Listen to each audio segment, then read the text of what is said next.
Hi everyone, this is Margaret here with 60 and Me. The topic today is one that I'm very excited about because I actually think that it's something that we don't think about as we get older, and it's a topic that I hope you find of value. It's one of these hidden topics that doesn't get discussed very much, and I just think bringing it out in the open and talking about it is important. Now, I did an article a while ago about the metaverse, and it was about the coming emerging technologies around artificial intelligence and virtual reality, and it was fascinating. It did really well. I mean, it was a great video for conversation. Lots of people had different points of view, but there was a lot of negativity and opposition to the idea of a technology that would take people from face-to-face interaction to a place where it would be online.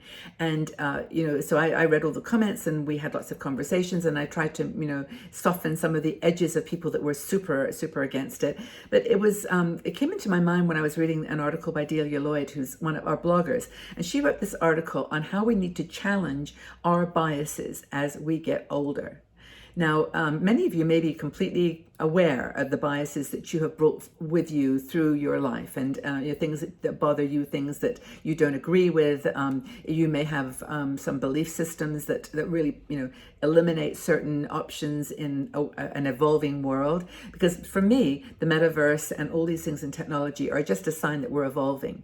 And I actually think that it's also the pandemic and all the things that we're going through are pushing us forward into areas that our parents would never have even thought about. We didn't even know that they would be things, that they would be discussion. I have a grandson who's in 13, and it's, the language that he uses is so interesting. It's like a slang language that they know amongst themselves, and it's like, this is where it's going to go. It's just not going to be the same world in 10 years time, 20 years time. And I'm pretty open to that. Maybe it's because I think about it, and I actually course correct, and also I worked in technology for a long time, so that actually does make a difference when you're used to and excited by change. And also I have a lot of background in religious studies, and I in terms of the Buddhist faith, where the key premise is that we suffer in life because we're attached to the things that have to change. And it's really a truism that I've lived with, that change is kind of inevitable, and we can't bring our biases into that new world. Anyway, Delia talks about this as, asks a question really, and simply, as we get older, do we become less tolerant and more biased?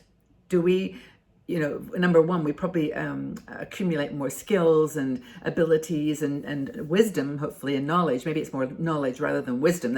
They don't necessarily mean the same thing, but we gain more experience, so we gain more knowledge. But at the same time, due to that accumulated experience, do we establish biases and frameworks that create polarity in the world? And we don't need to look very far these days, for sure, to see the polarities that are emerging all around the world in so many different areas. And it's interesting to me that a lot of people in governments and I, by the way, don't need any political conversations here. We just need to kind of look at it as a reality. Are older people. And older people, maybe tend to be a little more set in their ways and less open to change. And that's a question maybe that, is an interesting one to ask, and one that Delia doesn't ask. I just popped it in there myself. But these attitudes that are held subconsciously really do impact our behavior. And so there's three ways that she talks about that we can challenge we're not challenged, but we can expand our worldview and kind of look at biases and belief systems from a slightly different way. And the first thing is to challenge your biases, to examine the internal kind of unconscious biases that you might have. I mean, are there any categories of people or jobs or behaviors or just beliefs that you just don't feel comfortable with, that you have a bias against, that and not even that you display it, because unconscious just means that you feel it and you actually have, a response to it that's emotional but not articulated. Often those biases are about gender and race. And maybe subconsciously we assume that a certain person or type of person is less intelligent or less capable or less talented, or has a different character. And some of these biases are very deeply ingrained in our own childhood and in our own adulthood and our own experiences, places that we've lived, things that have happened to us, things that have happened to friends or to our family. But some biases are not unconscious. Some are just right out there. And maybe looking at those is an interesting thing to do and challenge as we get a little bit older. I was actually going to look at these notes here because it says that a large majority of people on both the left and the right in the United States see political opponents as closed-minded. So 75% of those on the left and 63% on the right say that their political opponents are closed-minded. So they make a kind of spiral of assumptions as to what that means.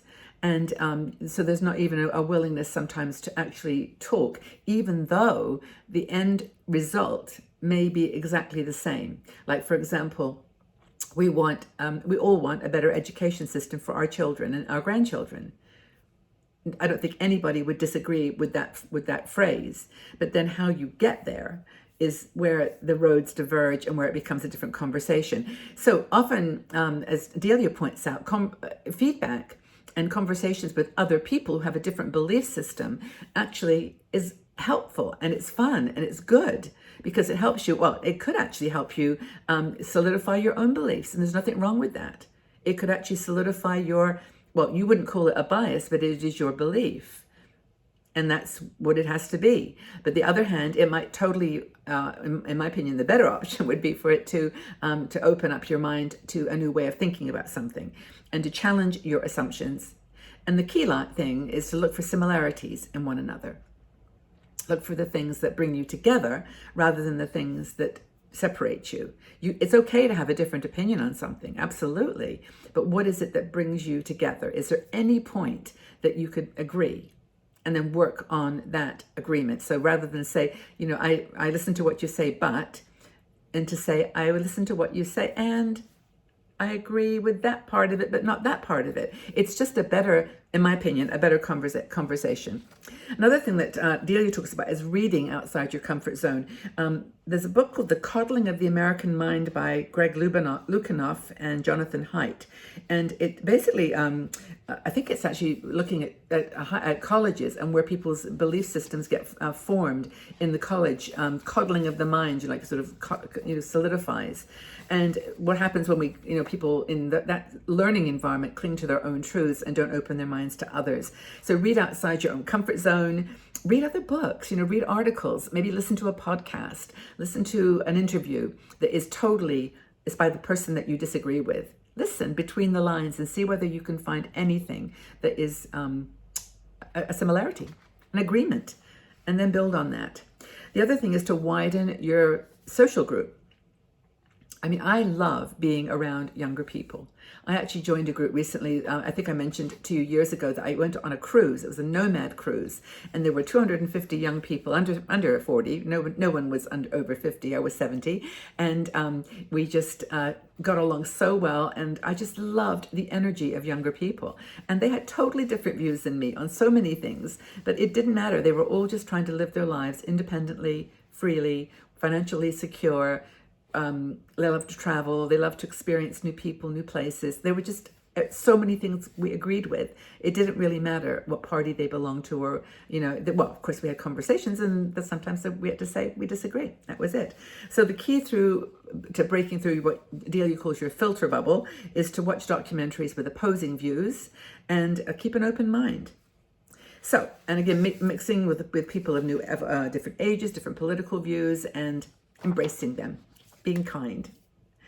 I think that's a definite mission for all of us in this next year. So do you have any biases that you'd like to talk about? Let's just share. And please be gentle with each other. We don't want any arguments here. This is not the place for that. It's just really to talk about how we can build diversity and challenge our biases as we get older. Do you have any biases that you think hold you down? Are you trying to change any? What are you doing?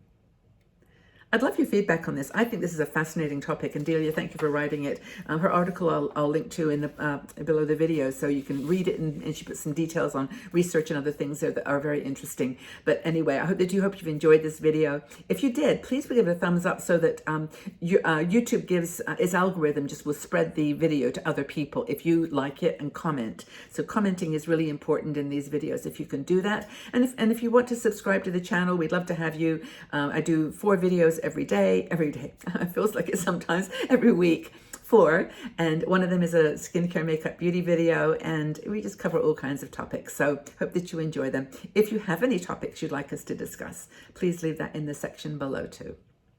Sending you all lots of love. Take really good care. Know that you're loved and respected and admired. And regardless of your beliefs, I love you and look forward to sharing more with you in the future. Bye-bye for now.